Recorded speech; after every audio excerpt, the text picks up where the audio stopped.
আসসালামু আলাইকুম। আমি নাদিরা আহমেদ নুসাইবা রান্নাঘর থেকে সুস্বাগত।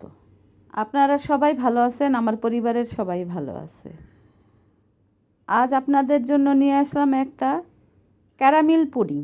চলুন চলে যাই ক্যারামেল পুডিং বানাতে।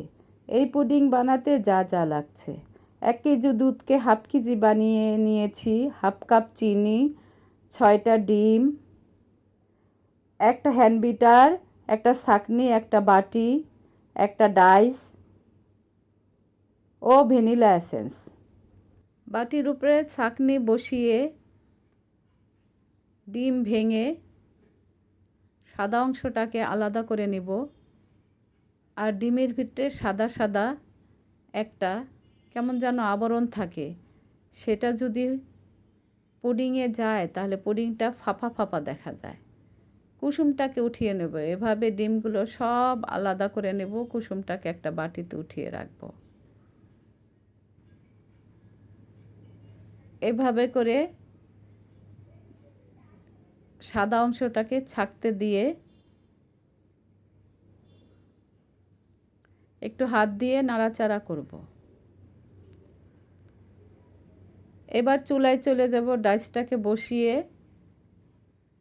চিনির ক্যারামেল করব।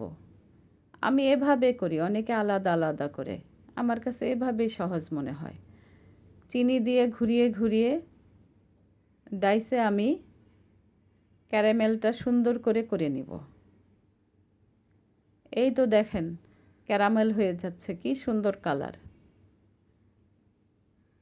এখন আমি সাইড ওইটা রেখে ডিমের সাদা অংশটাকে ভালো মতো একটু নেড়ে চেড়ে বাটিতে পড়লো কিনা দেখে ময়লাটাকে ফেলে দেব। এই দেখুন ময়লাটা কি সুন্দর ছাঁকনিতে রয়ে গেছে আর সাদা অংশটা নিচে পড়ে গেছে। এখন এই সাদা অংশের সাথে কুসুমটাকে দিয়ে ভালো মতো হালকা হাতে বিট করে নেব, বেশি জোরে জোরে বিট করা যাবে না। এবার দুধের ভিতরে ডিমের ফেটাটাকে দিয়ে দিব, তারপরে চিনি দিয়ে ভালো মতো নাড়তে থাকব। এবার ভ্যানিলা এসেন্স দিলাম, ভালো মতো হ্যান্ড বিটার দিয়ে নাড়ব, বেশি জোরে না, আস্তে আস্তে করে, তাহলে কিন্তু পুডিংটা ফেটে যেতে পারে। সবসময় খেয়াল রাখবেন, নাড়বেন কিন্তু আস্তে আস্তে করে নাড়তে হবে। এবার ডিম আর দুধ সুন্দরভাবে হয়ে গেছে। এবার ডাইসে ঢেলে দেখব বুদ বুদ হচ্ছে, তখন ওটাকে একটু হ্যান্ড বিটার দিয়ে ভেঙে দিব। দেওয়ার পরে এবার একটা কাগজ দিয়ে উপরে ঢাকনাটাকে ভালো মতো আটকিয়ে চুলায় প্যান বসিয়ে প্যানের ভিতরে একটা তোয়ালে বসিয়ে একটা স্টিলের স্ট্যান্ড বসিয়ে দেব, যেন পুডিংয়ের বাটিটা না নড়ে। এবার বাটিটা দিয়ে দেখব যে ঠিক আছে।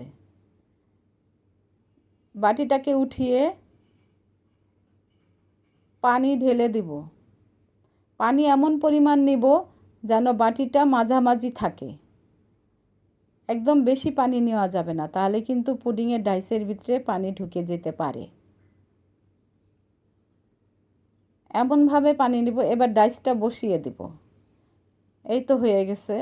এবার ঢাকনা দিয়ে উপরে একটা পাথর চাপা দিয়ে মাঝারি আছে পুডিংটাকে হতে দিব। এভাবে করে 1 ঘন্টার মতো ভাপিয়ে রাখবো মাঝারি আছে। এর ভিতরে কোনো নাড়াচাড়া করব না। এই দেখুন আমার পুডিংটা কিভাবে সেট হয়ে গেছে। পুডিংটা যখন সেট হয়ে গেছে আমি কিছুক্ষণ রেখে ঠান্ডা করে এবার একটা প্লেটে ঢেলে সাজিয়ে পরিবেশন করব। এই দেখুন আমার পুডিংটা কি সুন্দর হয়েছে, কোনোখান দিয়ে ফাটে নাই, কিছুই হয় নাই, দেখতেও খুব সুন্দর হয়েছে, লোভনীয়। আপনারা সবাই এই পুডিংটা বানিয়ে খাবেন। যদি ভালো লেগে থাকে আমাকে লাইক, কমেন্ট, শেয়ার এবং সাবস্ক্রাইব করবেন।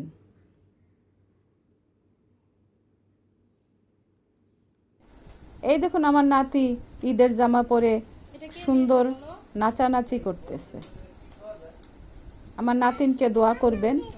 নানা দিছে। আপনারা সবাই ভালো থাকবেন। আল্লাহ হাফেজ। মেট্রো খাও। কার সামনে কে নিয়ে আসছে? আবার খা। এইটা খাবা না।